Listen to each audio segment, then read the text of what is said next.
Welcome to Sweet Life Beat Life. We hope this video helps. You begin by putting the watch firmly against your wrist so the optical sensor reads consistently.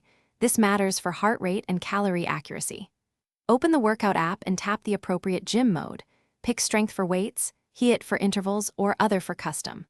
Once tapped, scroll to set duration, calories, or leave open-ended. Make sure to enable heart rate and motion calibration in settings. Start the timer without delay so the watch captures warm-up data. Once underway, monitor key metrics: heart rate, active calories, and elapsed time. Switch views with a swipe so you always see the most relevant stat. For heavy lifts, engage screen lock to avoid accidental taps and tap the screen or press the digital crown to mark set changes or lap reps.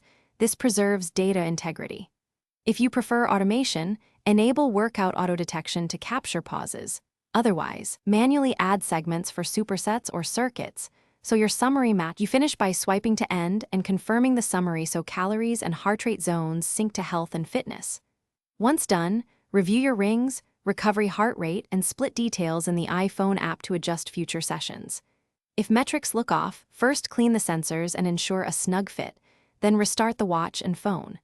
Finally, make sure Watch OS and iOS are updated. If problems persist, unpair and repair as a last resort to restore accurate tracking. Thanks for watching. Consider subscribing if we helped you.